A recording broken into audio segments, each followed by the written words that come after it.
Shuning uchun ham at-ta'anni minalloh val ajla minash shayton deyiladi.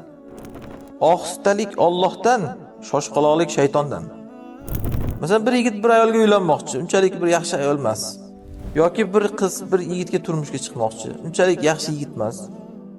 Agar shunda shoshilsa, tavakkulsizlik qilsa, shu ozroq bir foydaga, arzimasroq bir foydaga rozi bo'ladi-da, natijada kelajakda katta bir foydadan mahrum bo'ladi.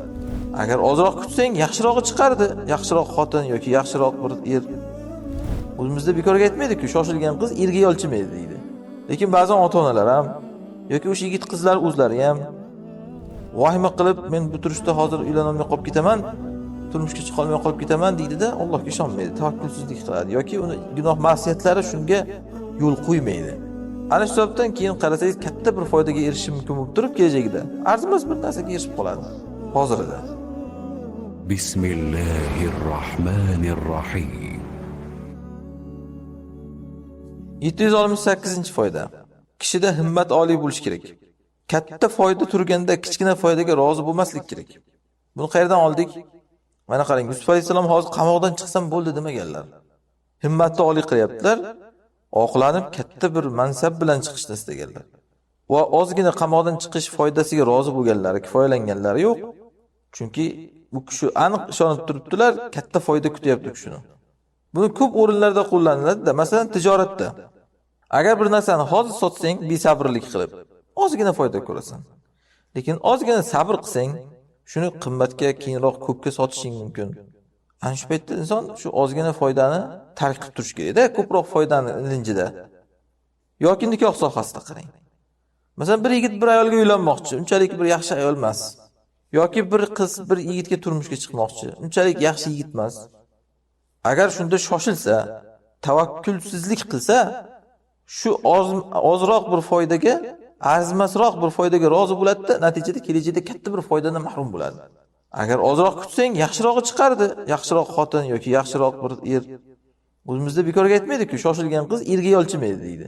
Lekin ba'zan ota-onalar ham yoki o'sha yigit qizlar o'zlari ham vahima qilib, men bu turishda hozir uylanolmay qolib ketaman, turmushga chiqa olmay qolib ketaman deydi-da, Allohga ishonmaydi, tavakkulsizlik qiladi yoki uni gunoh ma'siyatlari shunga yo'l qo'ymaydi. Ana shu sababdan keyin qarasangiz katta bir foydaga erishish mumkin bo'lib turib kelajagida arzimas bir narsaga erishib qoladi. Hozirda. Shuning uchun qarang, Qur'onda Alloh aytgan, biringlar agar qiyinchilikdan qo'rqsa, ya'ni bo'ydoqchilik qiyinchiligidan, cho'riga uylanishligida gunoh yo'q degan. Va antasbiru khayrul lakum, lekin sabr qilsanglar sizlarga yaxshi degan. Ya'ni bo'lmay qolsa mayli, lekin sabr qilsang aytibdi o'zingga yaxshi. Masalan, kimlardir aytadi, bir qoravoyga uylansam bo'ladimi deydi. Aslida aybi yo'q. Lekin ertaga o'zingiz ko'nglingiz bo'lmay yuradi. Ertaga bola chaqalaringiz ayblanib yuradi, qorani bolasi deb. Aslida Alloh suratga qaramaydi, to'g'ri, lekin mana shunaqa narsalar kelib chiqadi ortidan. Undan ko'ra ozroq sabr qilib qiynalsangiz ham o'zingizga ko'nglingizga ma'qul bo'ladigan, farzandlaringiz ham u bilan bir ayblanmaydigan shunaqangiga uylaning. Ozgina sabr qilsa inson kattaroq foydaga erishadimi? Kichkinaroq foydani tark etib turish kerak mana shunaqa. Shoshib chiqib ketsalar hozir Yusuf alayhisalom nima bo'lardi? Ozgina sabr qildilar, undan-da yaxshiroq bo'lib keldi shu natija. Shuning uchun ham at-ta'anni minalloh val ajla minash shayton deyiladi. Ohistalik Allohdan, shoshqaloqlik shaytondan.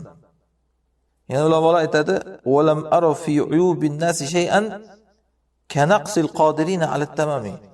Odamlar ichida biror bir ayb tamomiylikka qodir bo'lib noqis qilganlarning aybichalik ekanini ko'rmadim.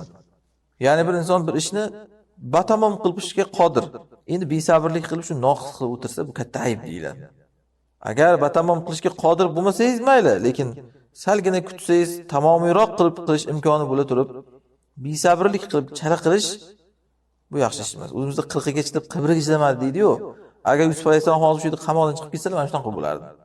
Podshoh chaqirgandan yurib ketsalar. 40 ga chidadilarmi? Endi 41 ga chidaganlar yaxshiroq bo'lib keldi o'sha natija.